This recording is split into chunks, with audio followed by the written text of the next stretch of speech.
Tsara ho fantatritsika efa tsy androany akory io. Raha mijerytsika mpanao gazety tamin'ny 17 ny volana janoary, raha jerenareo le communiqué de presse avy any amin'ny fiadidinan'ny Repoblika tamin'ny 17 ny volana janoary no nanapahany filan-kevitry ny ministra ny anatanterahana anty atrikasa na fionana lehibe hijerena vahaolana maharitra any amin'ny faritra atsimo ity. Ary talohan'izay tao anatin'ny fanomanana raha nyresaka tamin'ireo mpiara-miombonantoka, za zao nyresaka an'io tamin'ny ramatoa solitena maharitra ny banky iraisam-pirenena, dia hoy izy tamin'izay fotoan'izay, tena tsara ny anatanterahana-nareo an'io fa za eo amin'ny banky iraisam-pirenena koa zao efa manomana ny anatanterahana an'io.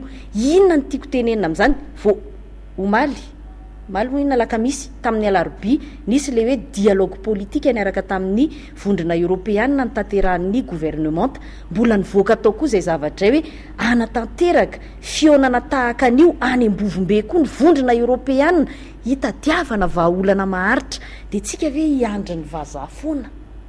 Zay le fanontaniako, hiandry ny vahiny foana ve tsika hitady ny vahaolana eto amin'ity firenena ity, dia ry zareo ny mamoaka an'izay tetikasa mety ho hitany amin'ny fomba fijeriny, dia iny ny vatsiany vola.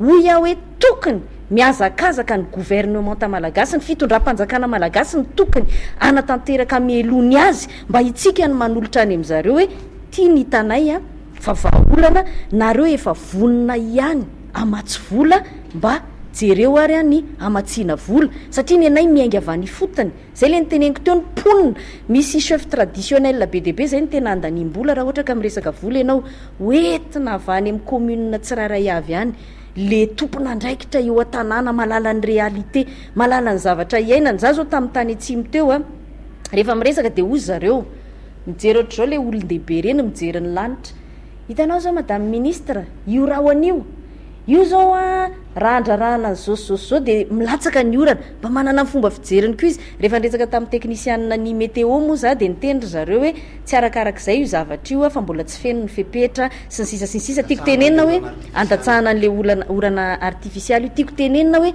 tsy vitany eto ambony latabatra ny fitadiavana vahaolana, mila mandeha sur terrain. Ary ny zavatra ngeza be ho dia zao, nareo mpamatsy voly reo raha rehefa tonga any hoentinay mihitsy aloha anao terrain mba hahita izy hoe finona kainy sary marina, le sary avy amin'ny internet aparitaka any amin'ny réseaux sociaux ve sa ireto zavatra tena mitranga aty atsimo reto. Mila jereny zany, mila mahita ny réalité. Ary za mitenen'izay foana, tandremo fa tsy Tananarivo akory no Madagasikara. Za hatramin'izay na ministra zay efa faritra teo amin'ny 12 ny nandehanako, fa tany mbola tsy tonga nizanizatr'izay ny ainany nefa nandehanako, fa tonga saina ianao zao kay ny réalité, zao kay ny atao hoe Madagasikara, fa tsy ny zavatra misy ao Antananarivo. Ny teny amin'izay ianao hoe eo amin'ny fampiarana, zava-dehibe zay.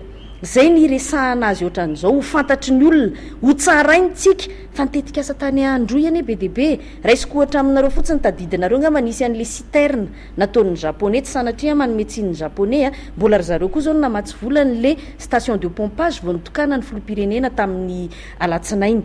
Fa inona ny tiako tenenina, aiza daholo reny citerne reny amin'izao fotoan'izao, mandana aloha any androy dia mahita citerne dia maty daholo eo. Nisy fotoana izy ny asa fa tsy naharitra zany le vahaolana, nefa ny vola ohatrinona ny financement ny lanina tamin'ireny projet reny zay nisin'ireo citerne be dehibe. Hitanareo le mitety ny faritra tany androy dia mizara rano amin'ny alalan'le citerne, hita zany le izy fa tsy nahomby. Fotoana zao andraisana lesona natao tamin'ny lasa rehetra ka tsy nahomby, mba tsy ho aririm-pona amin'izay io vola io manomboko zao. Io vola io ane misy ny don marina zany fanomezana, fa misy ny alohantsika malagasy io vola io mila jerena noho izany hoe inona ny tena ampiasana azy.